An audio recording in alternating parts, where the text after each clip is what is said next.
to tonight's kickoff for our 2024 season of Open Book, Open Mind. I'm absolutely delighted to welcome you all here. But before we go any further, I want to tell everybody that these fabulous new chairs in the front were a present from Ed Robin, who's the head of the Friends of the Library. So as you sit here, think kindly of him.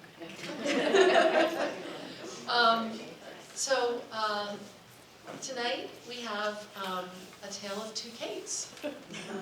So Kate Manne is an associate professor of philosophy at Cornell University, where she's been teaching since 2013. Before that, she was a junior fellow at the Harvard Society of Fellows. Kate Manne did her graduate work in philosophy at MIT and is the author of two previous books, Down Girl, The Logic of Misogyny, and entitled How Male Privilege Hurts Women. So her new book, hold it up please. I should have it to hold up, but I don't. Unshrinking, Facing Fatphobia just came out on January 9th. And this is what Roxane Gay said. She called it an elegant, fierce, and profound argument for fighting fat oppression in ourselves, our communities, and our culture. The other Kate, Kate Tuttle, is an editor, writer, and book critic. She is a former executive editor at People magazine, covering books, and also previously edited the books page of the Boston Globe. A past president of the National Book Critics Circle, her reviews and essays appear in the New York Times, the LA Times, the Washington Post, and elsewhere. And Kate is also the co-chair of the Open Book, Open Mind Advisory Committee. So please join me in welcoming them.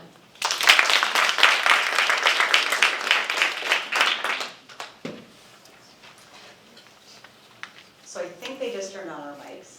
Excellent. Thank you so much for being here. And I have to say, I always write in books, especially if I'm going to interview somebody. But in this book, I mean, I kept wanting to take pictures and show you how many times I wrote holy shit, or oh my god, or what's happening. There's a lot of there's a lot of really rich detail about. You have an argument that you make about fat phobia and about fatness, but you also you stud in there some details that are truly shocking. And I mean, just first to start out, you do you use the word fat, which a lot of people feel weird about or grew up feeling weird about. They feel like it's uncomfortable, it's pejorative. Why is it important for you to use the word fat instead of obese or overweight? That's a great question, and I also just want to thank you, Kate, for having this conversation with me. This is such an honor. Thank you all for being here, and thank you to this amazing library for hosting. What a joy, what a privilege. So yeah, I like to use the word fat just as a neutral description of some bodies. And this is very much in the tradition of fat activism, of fat liberation, of body liberation more broadly. To think of fat as no longer a bad word, no longer a shameful characteristic, but just like the qualities of being short or tall or thin for that matter. So the idea of reclaiming the word fat is one that I think is powerful and that I share with many people in this space. And I prefer that to euphemisms like fluffy or husky or curvy or whatever it is. But I also prefer it to words like overweight or obese, as you just picked out, which to me are very medicalizing and pathologizing terms for the fat body. So those terms are ones that I do use in the book in inverted commas, and I use them when necessary to report the results of various scientific studies. But I think that they tend to be part of the very weight stigma that I'm fighting against. So yeah, fat is the word that I like to use. And I don't apply it to people who aren't comfortable with it. An even more neutral description that's also useful and that I use more or less interchangeably is someone who lives in a larger body, someone in a bigger body. They can be useful terms too here. Yeah, so you're not like out there calling somebody Yeah. fat who hasn't already signaled that that's how Right. they like to be identified if they're talking about issues of their body. Totally. And I mean, we usually don't need to describe other people's bodies at all. Absolutely. Which is just a little tip from, yeah. Almost always completely irrelevant. Yeah, especially professionally. Just so that we also understand each other at the beginning of all this, can you provide a sort of working definition of fat phobia? Yeah, totally. So to me, fat phobia is the unjust downranking of fat bodies on grounds of their supposed ill health, which I argue there's actually a very complex relationship between weight and health that we can explore, but one that is not as simple as some of the myths and supposed death sentence of fatness as is made out to be in public discourse and even some medical discourse. But I also want to disentangle the strands of fat phobia that involve intellectual derogation, involving fat people less than in terms of their mental acuity, in terms of their sexual and aesthetic value, and in terms of our moral status. And I say the word our here because I'm someone who currently identifies as a small fat person, so that's a useful term which reflects a kind of spectrum of fatness, which I think is, again, I take from fat activism, the idea that we can talk about small fat, mid-fat, and large fat people in a useful way that reflects that someone like me has a certain degree of privilege in this space, actually, but yeah, there is still a kind of moral derogation of all fat bodies. So yeah, that's fat phobia in a nutshell, and it involves all these pieces that I'm trying to disentangle. And you place it alongside other ways that hierarchies work. Yeah. That there's supremacy. There are people who are othered and looked down upon for various reasons, various characteristics. And you write that you felt that some people feel or would argue that fat phobia is less of a problem systemically than racism, misogyny, classism, transphobia, homophobia. How would you position it alongside those, and how does it work in conjunction with those? Yeah, totally. So I think that fat phobia is such a deeply hierarchical phenomenon because if you think about it, weight is a kind of linear and infinitely gradable quality. So you can basically rank everybody on a scale according to the scales. You can rank someone inversely proportional to their body mass. So it makes for a kind of ready-to-hand and I would say very pernicious way of ranking everyone in a hierarchy. But fat phobia is something that I tend to think of, and maybe this is just because I've been trying to sell this book in the age of Ozempic, which is not easy to do. Nobody wants what I'm selling. But it's cheaper though. Quite a bit, one-time purchase. But fat phobia is, to me, the form of oppression that I think I would never say it's the last acceptable prejudice because, unfortunately, there is no last acceptable prejudice ever. But I do think it's a form of oppression that liberals and leftists, progressives, people of my political ilk broadly, are really complacent about. And one of the ways that I looked at this when I was writing the book is fat phobia is systemic and it intersects with every other major form of oppression in a really deep way. So I look in the book at the way misogyny and fat phobia intersect. That's kind of what got me into thinking about this phenomenon. But also the deep roots of fat phobia in anti-black racism.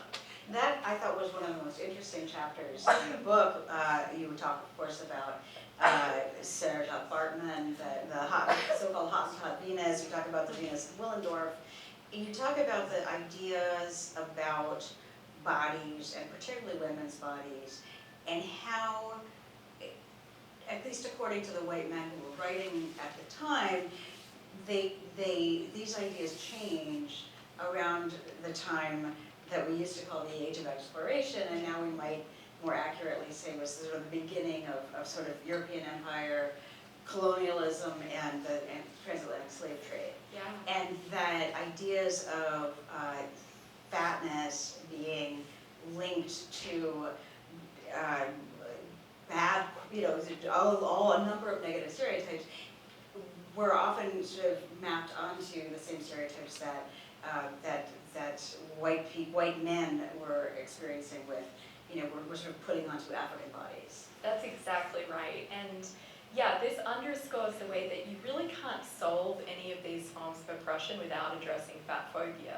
So here I'm drawing on brilliant scholarship by the scholar sociologist Sabrina Strings, who has argued that, look, it's not that there was no relic of fatphobia in the ancient world or little dribs and drabs, but by and large the fat body wasn't a huge concern until the mid-18th century.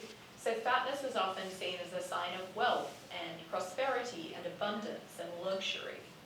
And it was in the mid-18th century that essentially white pseudoscientists doing racist garbage science wanted to have a way to distinguish white bodies from the black bodies who were being enslaved so brutally and in ever-burgeoning numbers. And so these white scientists theorized that the black body was fatter than the white body. And this was not based on observation. A lot of these men had never even been to the relevant parts of Africa. It was just theorizing about the black body from the armchair, which is really striking. But when this association between fatness and blackness was drawn, fatness came to be derogated shortly thereafter and used as a way to justify the horrifically racist practices that were ongoing and which, there was this attempt to try to rationalize them, justify them, and make them okay. And so Strings shows via this scholarship that fatphobia has its roots in anti-blackness, and her work together with that of Deshawn Harrison, who is another brilliant scholar in this arena, they have shown that the way fatphobia continues to oppress black people today is just incredibly real, incredibly pernicious, and it can even result in things like the pretext for murdering black men being that the size of their bodies renders them a threat to police. So when it comes to a Michael Brown in Ferguson, when it comes to an Eric Garner in Staten Island, these horrific state executions on the part of these racist white cops, Deshawn Harrison and Strings argues that they really have their roots in an intersection of anti-black racism and fatphobia.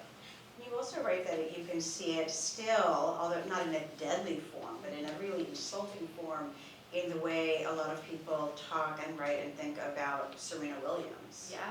A black woman with a larger body than a lot of her compatriots and competing athletes in tennis. She's so good. She has been such a superstar for so many years, and yet there were people out there saying she was too big. Her body was wrong. It was all wrong. Yeah.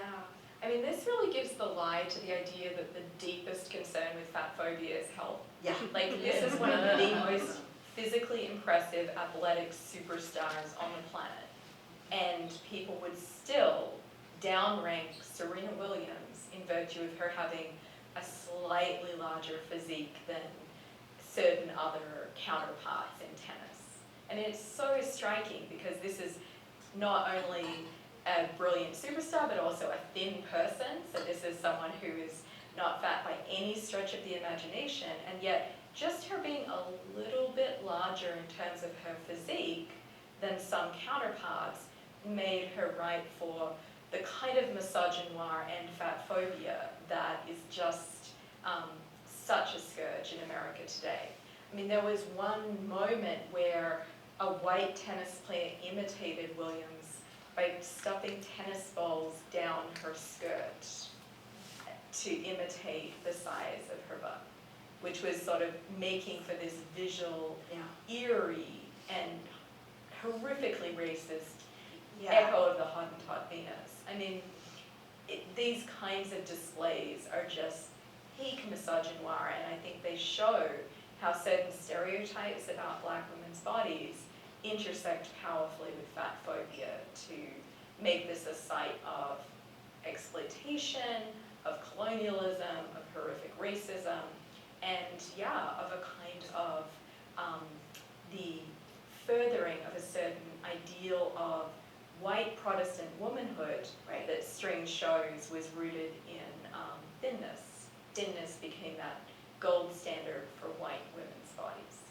And as you said earlier, even people who might broadly consider themselves to be on the left, if they are, white, thin, sort of at the top of the hierarchy in terms of these hierarchies, they often express fat phobia couched in ideas of wellness and health.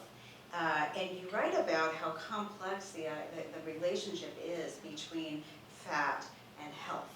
Can you talk a little bit about, obviously this is a huge chunk of the book, but it's interesting because obviously you're trained as a philosopher, but you really put on a social scientist hat to sort of delve into this research and do some analysis of what comes out. Yeah. What is the relationship between body size and health?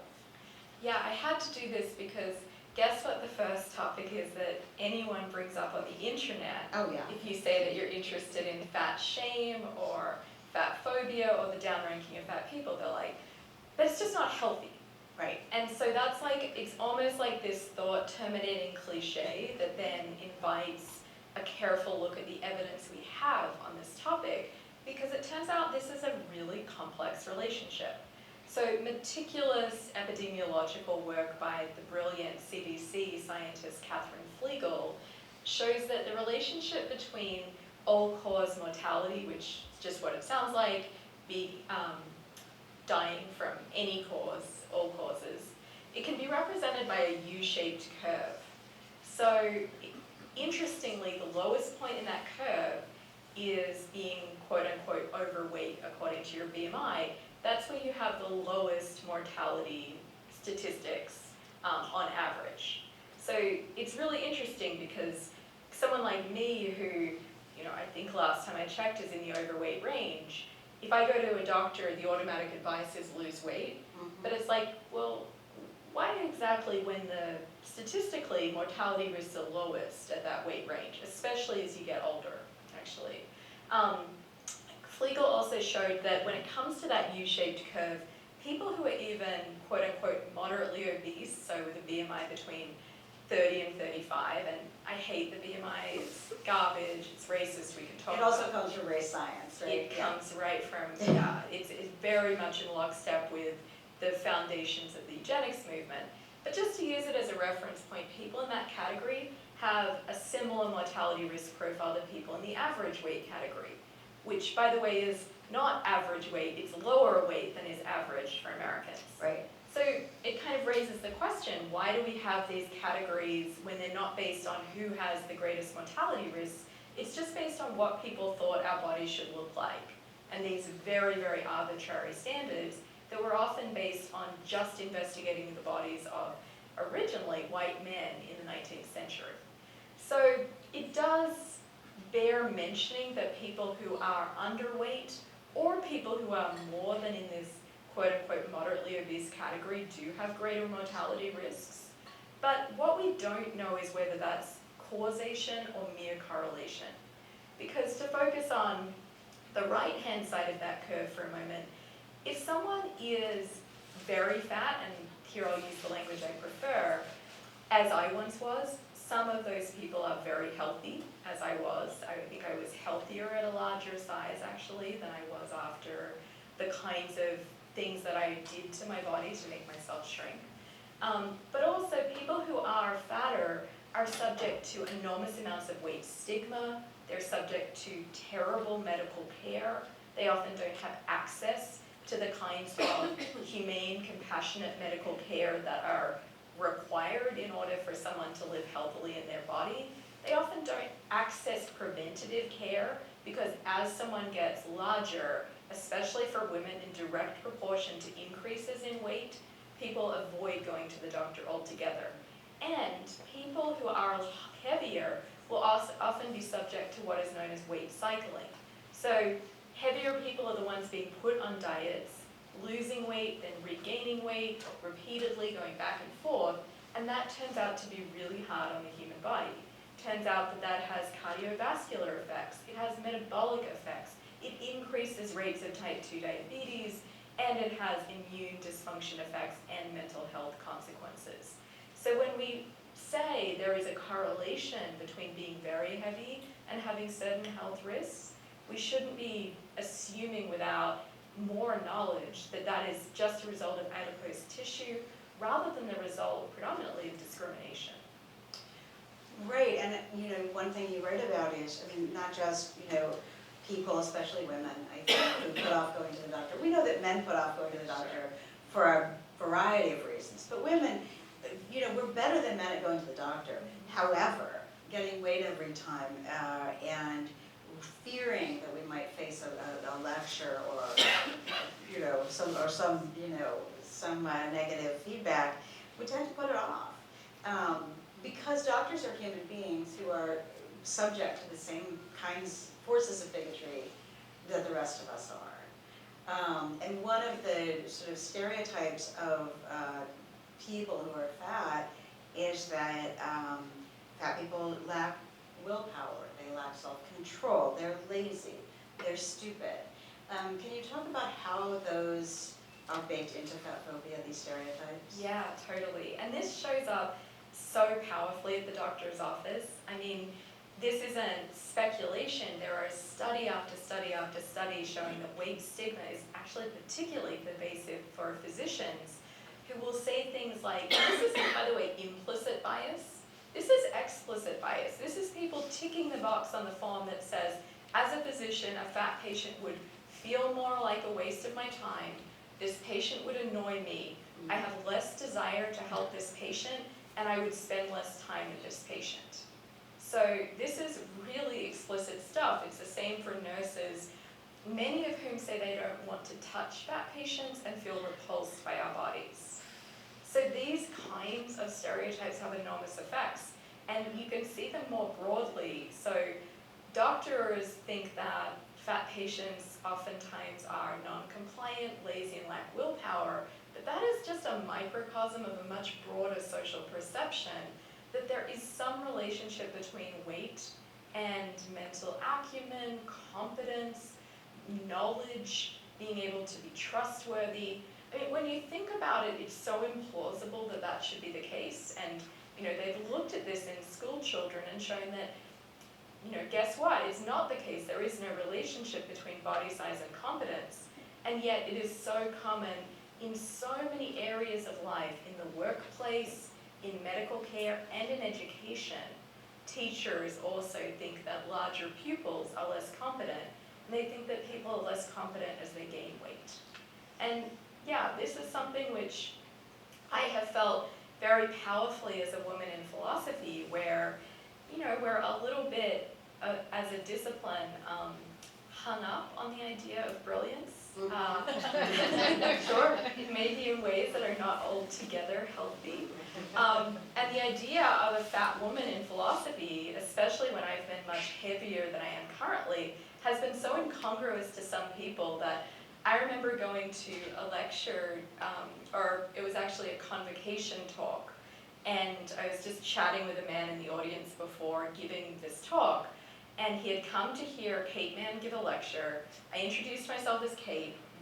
I was fairly obviously dressed and ready to go for the occasion, but he was so startled that I was the Kate giving the talk, giving the convocation talk, that he had to apologize afterward for his almost sort of gobsmacked reaction. He was physically startled that I was the philosopher here to give the address, because it seemed so unlikely to him, I think, that a fat woman would be an intellectual authority. Yeah.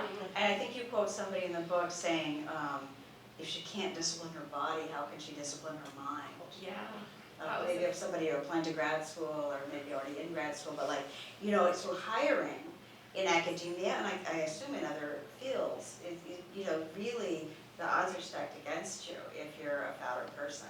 Totally. They had this one study that was really just eye-opening to me. A fat man, a thin man, a fat woman, and a thin woman were put up as candidates for 4 job opportunities. So it was a range, it was a lecturer, a salesperson, a manual laborer, and an administrator. And for each and every job opening, the thin man was judged the best candidate, and the fat woman was judged the worst, most hopeless candidate. And their CVs were identical, they were just being rotated amongst the participants. So people had the same information about these people, and yet this demonstrated pretty clearly, we just make assumptions about someone's competence and acumen based on this intersection of gender and fatness. So there's a whole, obviously this is all of these hierarchies are somewhat constructed, but they also tap into sort of primal fears or emotions, and you talk a lot about the emotion of, or the feeling of disgust. Yeah. And how that is many people's reaction to a fat body. Where does that come from, and how does that impact, how the world works? Yeah, I mean, I think that again is kind of rooted in racism and the very recent, this is a very recent bias. Like, the other big part of my work has been working on misogyny, which is basically as old as agriculture. Right. Whereas fatphobia is this pretty recent and contingent historical phenomenon, at least in its systemic form. But that disgust does something really interesting to us, which is when people get disgusted by a body, and we've seen very robust empirical evidence that fat people attract some of the most disgusted reactions of anyone. It's sort of on par with politicians.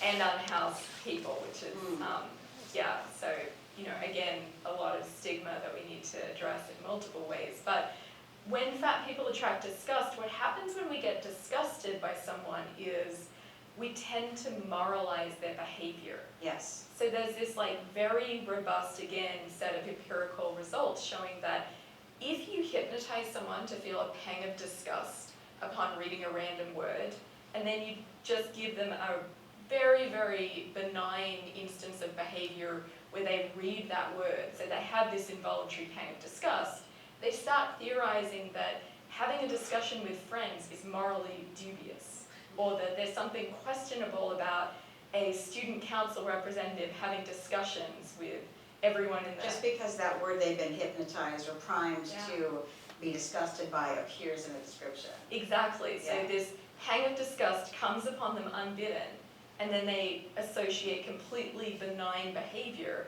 with being somehow morally suspicious and untrustworthy. So I think the fact that we feel oftentimes this pang of disgust towards the fat body means that then perfectly benign behaviors on the part of fat people get moralized. So think about that trope of, oh, she's glorifying obesity. Yeah. No, I'm literally just existing. I'm literally just here on social media in my body, maybe it's wearing a bathing suit, maybe it's just existing in a public space. But that is such a moralized way of justifying a disgust response that really has these roots, I think, in something, very irrational or irrational at least, that, we really need to be sensitive to and work against and combat, because it's not inevitable. It's recent and it can be undone. Do you think that, how much do you think that everybody internalizes that disgust, even people who may themselves be fat? Yeah, I think it's pretty powerful, and this is one reason why political solidarity on this issue is tricky, right? So, about 70% of Americans are classified at the moment as quote-unquote overweight or obese, and yet this is an issue where it's very hard to get political momentum. And I think a lot of that's because we sort of feel a certain amount of self-disgust sometimes as larger people, and we're sort of waiting for the thin, illustrious person to emerge victorious from the body as it is, rather than thinking, no, I actually demand good treatment, humane healthcare, compassion, and just adequate understanding in a society which is so geared towards making us all shrink ourselves rather than meeting us where we are in terms of our bodily needs and granting us value regardless of body size. Some of the most personal parts of this book are, I would sort of identify, I mean, you write about yourself throughout. You write about your own relationship with your body. You say it's still a work in progress. And you talk about growing up in Australia and being a smart student and being put into this school that's basically a boys' school. You said there were 3 girls? Yeah. And how many were there? Hundreds. Hundreds. Seemingly thousands. It's really not a surprise that misogyny turns out to be your subject as a writer. But you also talk about issues of desirability, sex appeal, relationships, and how many people express fatphobia in the dating and romantic world, and yet will still sleep with fat people, but be ashamed, or the ways that it interacts with misogyny on a really personal level. Yeah. How did it feel to you to write that and to delve into stuff that was so personal to you? I mean, it's the first time I've ever written personally, so I'm really glad you brought up that question. And one of the ways I got into this project was having written 2 books about misogyny. People would often ask me, well, why are you interested in that? It seems like a little bit of a dark subject, like it's not fun, as my 4-year-old would say. Not a fun thing to think about. And the truth is I couldn't tell the story of having gotten interested in misogyny without telling a story about fatphobia and the ways that, I was one of 3 girls that joined an all-boys school the year it integrated in Australia. Somewhat odd family decision to send me there, but complicated. And I was often subject to kind of weaponized fatphobia that was the way misogyny expressed itself, because one of the ways that misogyny works is you just take a hierarchy, any hierarchy which is particularly important to the value of girls and women, and then if you can derogate her in terms of it, that's a powerful misogynistic insult. So how does that work? Give us some examples. So like thinness, we value thinness, and so call her fat. And that is just a powerful way to express misogyny. We value intelligence, so call her stupid. We value maturity, so call her immature, call her childish.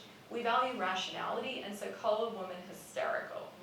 And so it can really take anything that matters in terms of what a woman's value would be, and then you just downrank her in terms of it. We value sexual purity, so call her a slut. Right. Call her all of these things. I think this is something where even if the insults are incompatible, it doesn't matter, because the process is picking out the hierarchy and placing her in a low position according to it. And of course, in a way, that's how insults work. But these are values that are so determinative of a girl or woman's value that calling her a slut or calling her a bitch, because we value niceness. We value morality, so call her untrustworthy or a liar. It's a really powerful way to just get at women very quickly and efficiently and take her down. One of the places where that interplay is really stark is an example in the book where you talk about how, I think it was a judge in a case where a woman had been raped or otherwise sexually assaulted, and the judge said, well, clearly that couldn't have happened. Like, there's this idea that either you are too fat to rape, or that you must have enjoyed it because you're not used to getting attention from men. Must have been flattering. Must have been flattering, to yes. be sexually assaulted because this attention would be. God.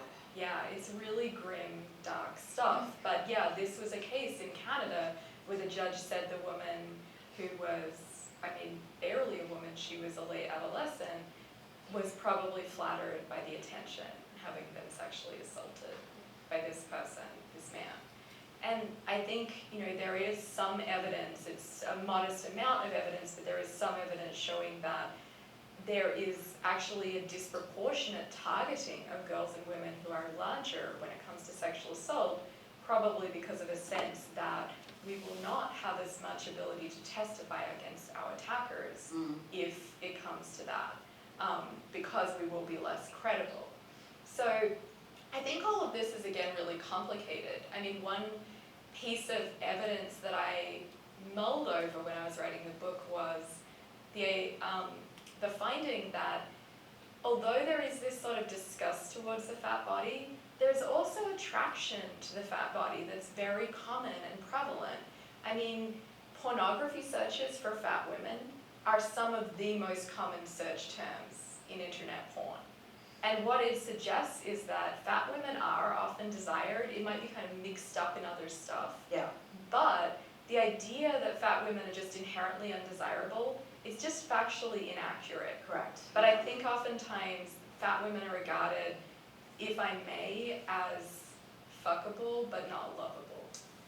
Yeah. And that's another way misogyny works. She can be slept with in secret in a way that is kind of shameful, almost like they're partaking in a junk food, like throw away the wrapper, sated but vaguely disgusted when you're done with her, but she's not quote-unquote marriage material.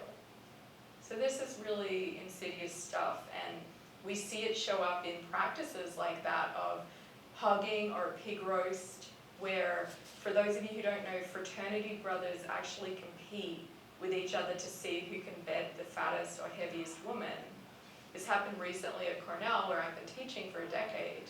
Oh, wow. And yeah, I found myself just thinking, like, are some of the victims of this practice women in my class? Yeah. Are, God forbid, some of the perpetrators amongst my students?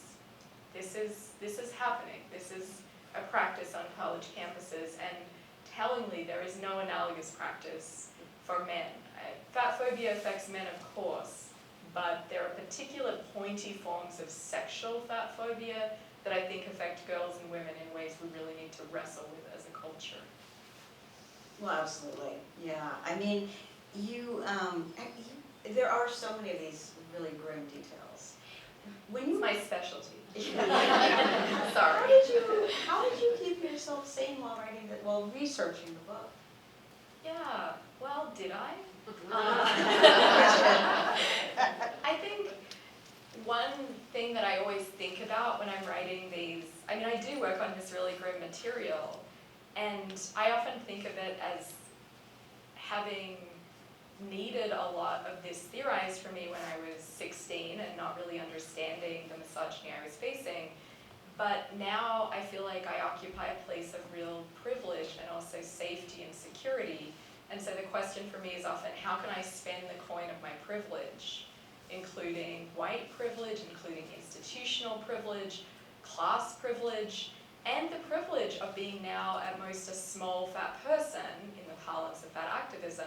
How can I spend that coin of privilege doing something that feels like it might be constructive for people who are especially vulnerable to those intersections of fat phobia and who in philosophy don't always have a place in the academy. I mean, we are such a white male-dominated discipline, and we are such a discipline dominated by thin bodies, as has been remarked on by more than one author, that the hope is to try to make it a place where more people can speak out by, doing that representation. Yeah. I know we have to go to questions, but one quick more question, because I really thought, audience questions, and I think that Ariel will be carrying around a microphone. But there is, in this age of Ozempic, and bariatric surgery, and Adderall addiction, and other ways that people try to lose weight. You argue toward the end of the book that you think fat bodies are important and valuable in their own right. You write, human diversity in size and shape and body type is something to be embraced. Even if everybody today could just, wave a magic wand and automatically attain the kind of BMI, eugenicists would applaud. Why is it important that fatness be not only accepted but embraced? Yeah, that's such a good question because, I mean, look, I want to be clear. I don't begrudge any individual person their choice to do whatever, to diet or to take Ozempic or Wegovy or have bariatric surgery. Like, I am all about bodily autonomy, and I think people are entitled to do what they want with their bodies, including pursuing weight loss. But I think at a cultural level, there is something so sad and worrisome about a practice that tries to leach out a form of human diversity that is so normal and natural, and to me, when I just spent more time working with this topic and in this area, ultimately so beautiful. Something so important as the idea that we just come in different sizes and shapes, and that's just something to be embraced and treated as a normal, valuable part of human diversity. I mean, it sounds like a radical thought, but I feel like it shouldn't be in a way. It's of a piece of the idea that it is valuable to have a world where there are people who are disabled, where there are people with every different kind of skin tone and hair texture, and that there is something about practices that try to leach out human diversity that are really, sad more than anything. There's something sad about how, as the sociologist Tressie McMillan Cottom put it, the fact that you can throw a dart at the globe and find a place that has a skin lightening cream available to people with a darker skin tone. The fact that you can throw a dart at the globe and find a method for shrinking ourselves, particularly as girls and women, often lucrative for the companies and expensive for the consumer, and often rife with side effects. There's just a way of looking at it, which is a way of flattening the diversity, which I think that we should value. Well said. If anybody has a question, they should raise their hands, and Ariel will come to you.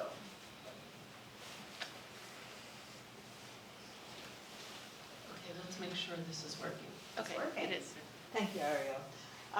I want to pick up on that last point that you were making, and I think that my concern is the messages that go to little girls. That what the message is, by seeing all the ads for Wegovy and all this, thinness is the most important thing. What about all the other values that you can impart on a small child? How do we change that rhetoric so that it's more about, it doesn't matter what your body looks like, it matters who are you as a whole person? Yeah, I love that question, thank you, because a big part of why I got into this topic was I had a baby, and I just looked at my baby, my little girl, and I thought, I just don't want the kind of world for her that I grew up in, where, being a certain size was so incredibly important, not to my parents, but to everyone else around me. And I think there are a couple of things that have been really important to me, and I'll just speak personally in my own journey as a parent now of a 4-year-old. I think there is certain advice that is really brilliantly encapsulated by a book called Fat Talk, Parenting in the Age of Diet Culture by my friend Virginia Soule-Smith, which encourages parents to stop thinking about feeding children as an exercise in trying to control their body size. And a big part of that is cultivating an atmosphere of connection and curiosity and, family togetherness at the dinner table rather than policing bites of broccoli. So the idea, broadly speaking, that she has that is modeled on Ellen Satter's division of responsibility, but which she has some nuanced further pieces of, is the parents might provide these tasty meals that are nutritious and appropriate, but the child has autonomy in ways that are still a bit foreign to many parents in terms of what they eat and how much of what's on offer.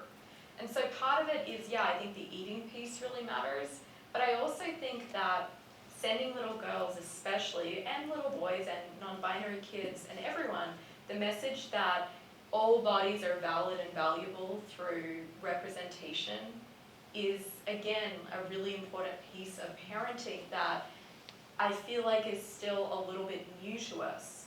You know, a lot of parents who, like me, are raising a child in a white family and are trying to build an awareness of the importance of anti-racist efforts in our history. It's familiar that you would have racial diversity in children's literature, but it's less familiar that you would have diversity in body size and shape. So I think part of it is having that representation and having those conversations early that say that just as we are a family committed to anti-racist values, we are a family who is committed to fighting fat phobia, and every body size and shape is valid. There is no intrinsic worth to having a particular appearance, and that, yeah, what we value is kindness and, it gets a little tricky, effort rather than achievement is also a good thing to emphasize. But yeah, I think there are ways of doing it that involve this ongoing conversation as parents to say, we don't buy into diet culture and fat-phobic beauty norms and standards.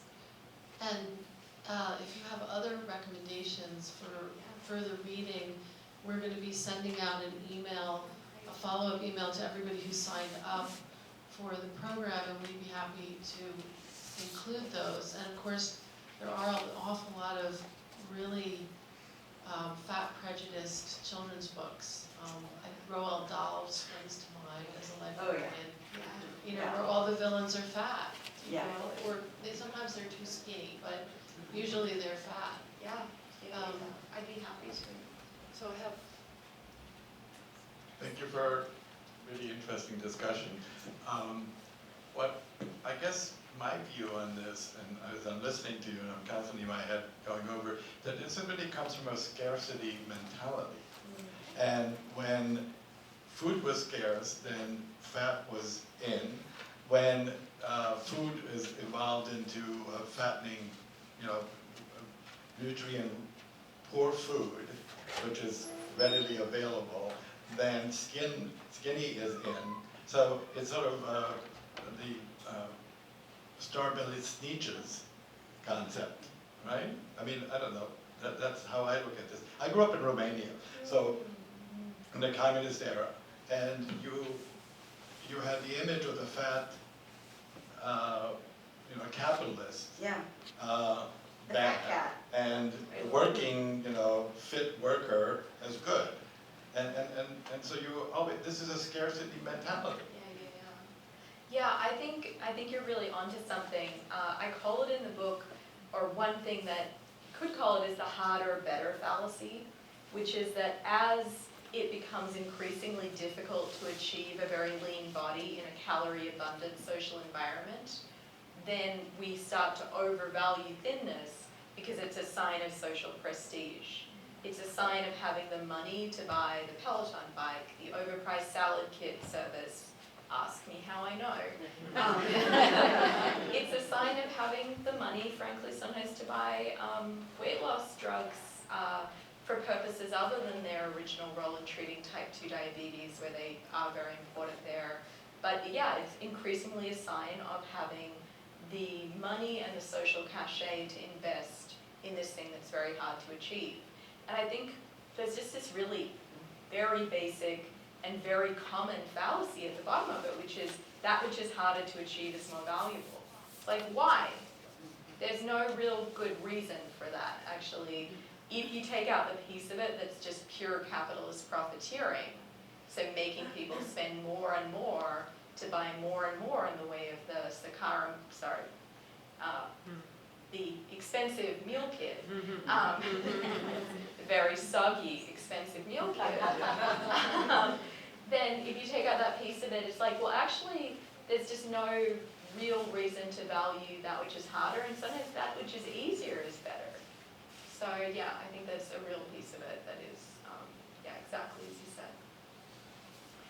Thank you. At the end of the book, you talk about body reflexivity. Can you just talk about that a little bit? I'm very impressed you got to the end. Both because it's only been out for 2 weeks, but also, yeah, thank you. It's just, people sometimes tell you that, yeah, people only read the first chapter, and then I got very depressed because my favorite part is body reflexivity, which is the conclusion. So thank you. So that is the idea that, for those of you who haven't read the book, we don't need body positivity or neutrality to address some of these issues of how we should relate to our own bodies. Now, a lot of the book, the reason why it comes at the end is fat phobia is systemic, it's structural, it's not something that we can address just by changing our attitudes. But at the end of the book, I was also like, well, also, what is my attitude now? How do I feel? There is still a question, even after all these structural pieces have been addressed, how as an individual should I feel about my body? How can I feel about my body? And that's a valid question, and to me it was difficult because body positivity, I would never begrudge anyone. It's a useful entry point for many people. If it works for you, I think that's fantastic. But I can't be relentlessly positive about anything, let alone my own body. Like, it's too fraught for me. And so it felt a bit oppressive, like another standard against which I was failing, to be always upbeat about my own body. But then body neutrality, which is the idea of being merely neutral about our bodies, was like closer to the mark for me, but also felt a bit depressing. Like, sometimes I feel okay, and that seems good too. So the idea of body reflexivity became this piece of it for me that felt truly liberating, which the mantra is, my body is for me, your body is for you, and our own perspective on our body is the only one that matters. And that idea is like, throw out the idea of being positive or neutral or negative, throw out the scales altogether. There doesn't need to be an implicit number or a ranking or a sense of hierarchy if we have the idea that we can transcend the mode of assessment altogether and regard everyone's bodies as for them and no one else. So, yeah, body reflexivity was where I kind of landed, and I wanted to extend it as an invitation to the reader to see if it might be helpful to others too, because, as a philosopher, you regularly get asked, like, what's your philosophy? Do you have a saying? And I've never had a saying before, but the idea my body is for me, when I have that in my head, I actually feel a lot of my criticisms and sense of dissatisfaction fall away. That's Very great. helpful. Hi, I was wondering if you see any correlation or intersection between the hostility that is expressed often against trans people, and especially children, who are questioning their gender orientation or what have you, and fatphobia. Yeah, I'm so glad you asked that, because again, this is a form of oppression that I think is a scourge in our society, transphobia, that intersects really powerfully with fatphobia. So just one concrete example is so many trans patients seeking gender-affirming care, which is life-saving care, given the risks of potential suicidality and other mental health problems if trans patients are denied this care. So many trans patients are denied this on the basis of their BMI for no good medical reason. And, you know, this is a hugely troubling form of gatekeeping, which is preventing people getting access to surgeries where demonstrably big studies have shown there's no greater risk, say, for top surgery for a larger patient versus a smaller one. Just surgeons often don't want to operate on larger patients. But I'm so glad you raised a piece of it too that's about children, where the idea that my body is for me, I like partly because I think it applies to every person, including every child. And it's close to the idea of body sovereignty, but children are not really yet sovereign over their bodies. I mean, as a parent, like, if only. But, you know, we're still changing diapers and, you know, wiping noses and all of the rest of it. They're not really sovereign, but it's true that their body is for them. And that is true of trans kids, it's true of fat kids, it's true of queer kids, it's true of disabled children. I think we would have just a very different attitude towards body policing of every kind if this radical politics of autonomy that to me goes hand in hand with the idea of body reflexivity, if that were widely adopted and internalized, I just think we would have an attitude towards trans children's needs that would be so much more humane and cultivating of the autonomy that so many are being denied. Thank you. This is going to be our last question. No pressure. I think you do teach, I think you might teach some classes along this line. I'm just curious about that generation, if you are seeing anything optimistic. I mean, I have a daughter who's 23 and I am so proud of her and her relationship with her body, but I know that's not always the norm. I'm just curious if we can end on optimistic. Yes, is there any hope? No pressure. You know, it's such a good question. When I teach my classes, I feel a huge sense of optimism and hope. The thing that I'm not sure about is that it's age-related. So I certainly see that there are so many people who are interested in thinking about body diversity in general and fatness specifically in sensitive, humane, just better ways. I think that that is true amongst some Gen Z kids for sure. But when I look at the statistics globally, I think it just might be an instance where both progress and backlash or backsliding is possible. So 1 in 5 children and adolescents worldwide currently, according to meta-analyses released just a year ago, show patterns of disordered eating. 1 in 5, and that's of course disproportionately going to affect girls even worse. 1 in 10 adolescents has tried some kind of weight loss pill, such as quote-unquote budget Ozempic, namely laxatives, and TikTok being a kind of gateway drug, no pun intended, to getting into this. So when you actually look at the stats, it's like, this is very alarming. It's not at all clear to me that there's this massive generational shift. But we also have people who are really thinking this through in a wonderful way. I know this because I live it, because I teach it. So yeah, I think it's a complicated picture, and there's certainly hope. I think there's maybe hope at all generational levels, but it will be a real fight. It will be a real fight, and whenever we get progress, it's not that we get progress and then, you know, a back step. It's like it goes in lockstep. The progress means there will be backlash to that progress.